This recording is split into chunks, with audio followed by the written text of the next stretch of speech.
In the summer of 1941, a young high school girl met a young man at the shore, and a friendship blossomed. Hundreds of letters and years later, not even a global war could separate them. This is the beginning of their love story, a story that lasted for 63 years.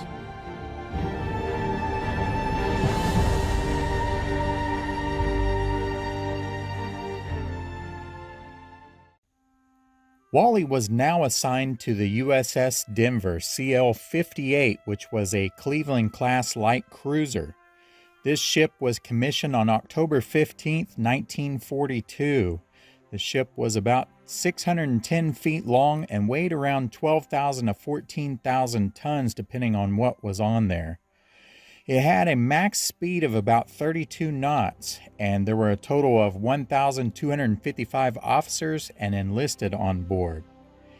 In addition to the various armament and weapons on board, the ship had 4 float planes which it launched from 2 stern catapults.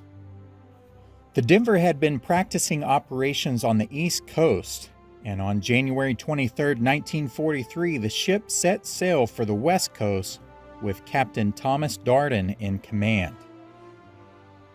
On January 24, 1943, the USS Denver was steaming towards the Panama Canal in a zigzag pattern.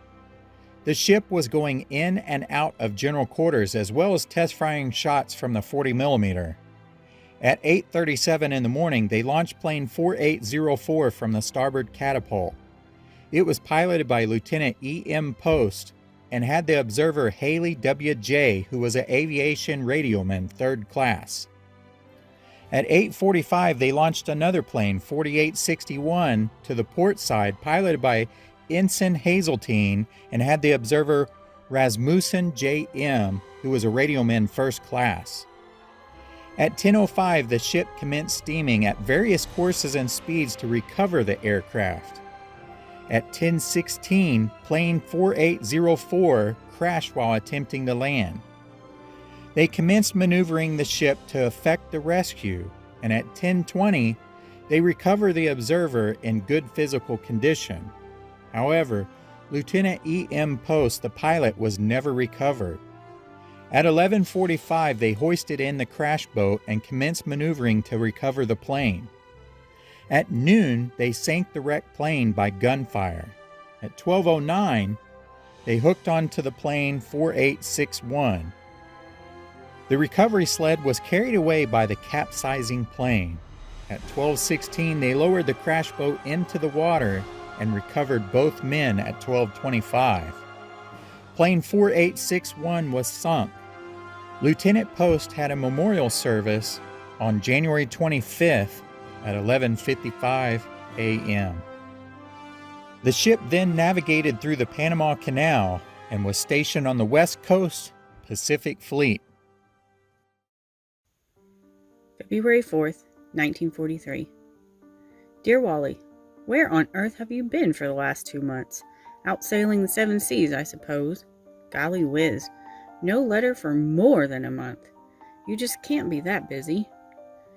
Things are going on just about the same around here. Exams are less than 2 weeks off and coming closer every minute. I certainly hope my luck holds out. Nothing much has happened in the line of excitement. Movies are about the best bet, along with the canteen and USO. At least you can't say I'm not being patriotic, or something like that. Just because of the fuel situation, the deans of both Brown and Bryant have forbidden dances or the like. Just no oil to heat the buildings for such purposes. I think you'd better journey up to little old Providence on your next leave and see what you can do to enliven Salisbury Hall. It could sure do with some. By the by, what do you do with your spare time? What sailors from Newport and Quonset do? Carol and I had a couple from Quonset up under our window the other night. They were originally from Kansas, and their drawl would just about knock you over. There must be something about our window that attracts them. A short while ago, there were a couple of brown ROTC up here throwing snowballs at ye little window. Why don't you come up and investigate the north window of Salisbury sometime? Say, have you seen the movie Casablanca yet? Golly whiz, but it's wonderful. full of excitement and sharp acting.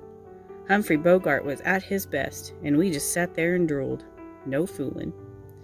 Guess I better close if I don't want Carol to slaughter me. She wants to go to bed and dream, probably about George, the current heartthrob. Judging by the snores, they can't be very pleasant dreams. Right when you get the chance. As ever, Lois. On March 6, 1943, the Denver and two other cruisers, the Montpelier and the Cleveland, were cruising to the Kula Gulf in the Solomon Islands.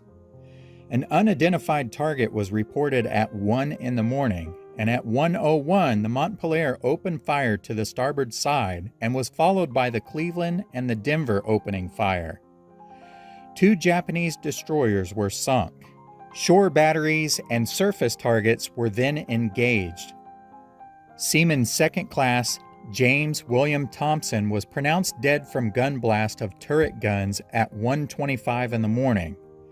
At 1:26, they opened fire on the main battery on the shore objective, and it ceased at 1:36 in the morning. At 4 o'clock in the afternoon, they commenced burial services for James William Thompson, Seaman Second Class. He was killed by gun blast during the action. At 4:02, Denver and the ships in the company half-masted colors. At 4:08, the body of James William Thompson was committed to the deep with appropriate colors. March 26, 1943. I must say, that was quite some letter I received this morning. Something different, to say the least. At least I know you're still in the land of the living, although I'm convinced you've had a sunstroke. Up here in Providence, we're still kicking. Had some excitement last night, though, which added to our regular routine. For the past month or two, there's been some fellow slightly off his head, having a good time for himself, scaring the wits out of everyone he meets. Last night, some of the fellows from Scott House were bringing their dates home when they heard a noise in the bushes, near Stowell House. Upon investigation, they found our, quote, friend, and then began a free-for-all. A patrol car went by and saw the fight and joined in. Well, not the patrol car, but the policeman. One of the girls went in and called for some more police. When it was all over, a policeman and our, quote, friend had cut eyes. Seems he finds it a lot of fun to hug poor unsuspecting girls. Romantic, eh? Tomorrow I'm hitting the good old road for home. Naturally, there won't be much to do in Little Simsbury, how well you know, but home is home.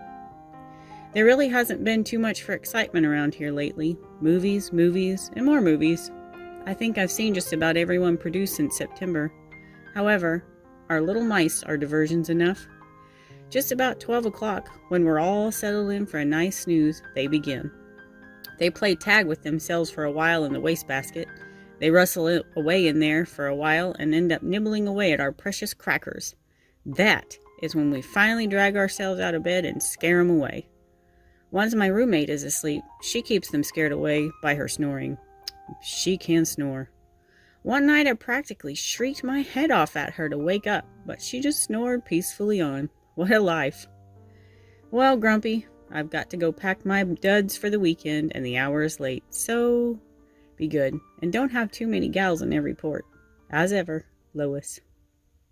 March 31st, 1943. Dear Louisa, I've been writing to you every 2 weeks, so please don't pass any judgment on me.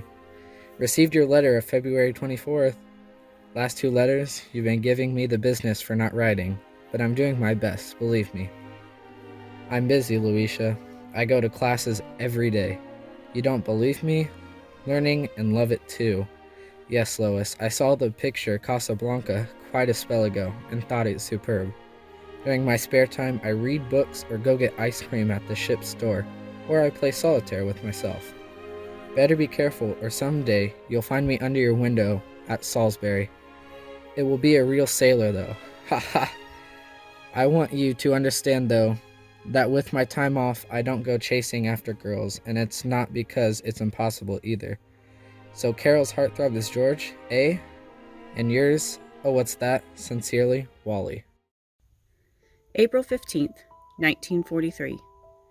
Dear Wally, after all the letters I've been receiving, I finally decided that it was about time to write. The one which arrived today was something. How do you ever remember all those things that happened at the shore? I have a faint recollection of you pulling those weeds out of my mouth and pulling half my teeth with them. Incidentally, I still can't hit a baseball or throw a horseshoe in the right direction. I need more instructions. Tonight, the dorm is in a state of excitement. Although vacation doesn't officially start till next Wednesday, more than half of us are going home tomorrow. Just can't stand the place any longer. Although we haven't had any more huggers up this way as of late, we have had a murder trial going on at the courthouse. Last week, as soon as we got out of school, we'd make a dash for the courtroom. It's a nice, gory murder. Only they don't know how it was done or why. Haven't much of a case as far as I can see. Leave it to me to end up sitting next to the wife of the state's star witness. The trouble was, I didn't know at first, and we chatted together about 15 minutes concerning the case. I finally asked her who the fellow was on the witness stand, and she informed me that it was her husband. Golly, I practically fell out of the chair. I always manage to do something like that. At least it makes life exciting. My pets aren't so bad. QT is still fine, but I'm afraid that Patty won't last too much longer.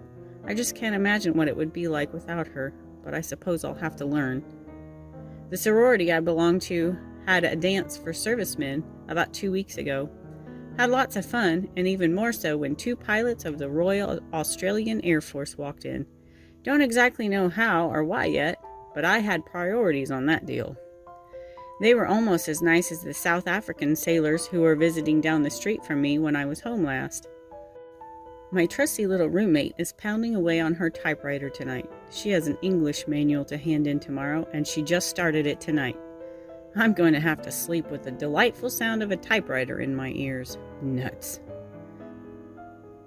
Mr. Wallace, you shave that mustache off before you come up this way, or I'll make believe I don't even know you if you arrive at dear old Salisbury. If there's anything I can't stand, it's a mustache. Just 'cause you are a first-class seaman doesn't mean you can go Sharpie on us. Must go now and finish packing. Be good and don't get your feet wet. As ever, Lou. April 30th, 1943. Dear Wally, how's tricks with you?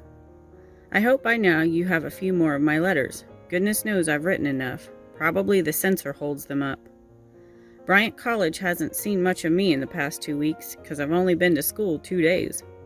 Afraid to admit that I skimmed out 5 days early for Easter vacation and returned a day late.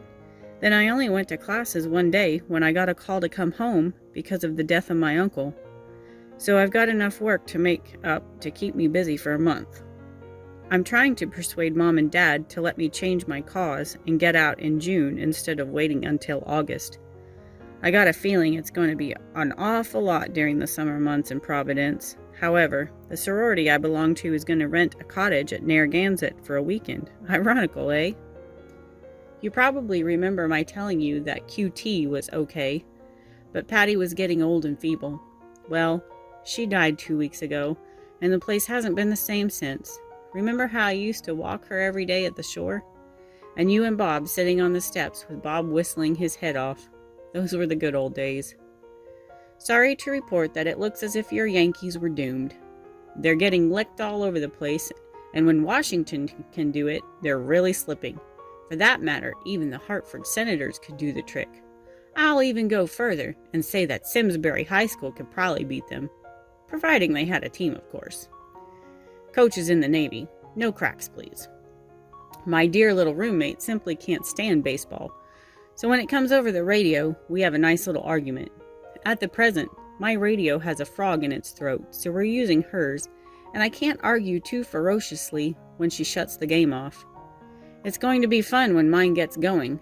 She'll have some music on that would knock you out of the room, and I'll have the ball game on. It's a good thing I'm stubborn.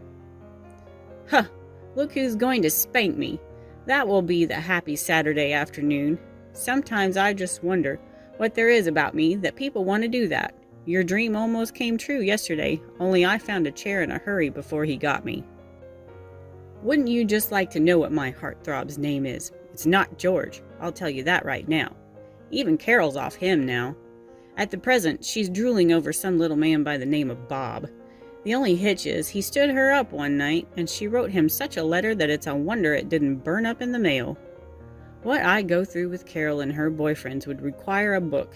She woke me up at 1:30 one night to ask me how she could get Bob to kiss her.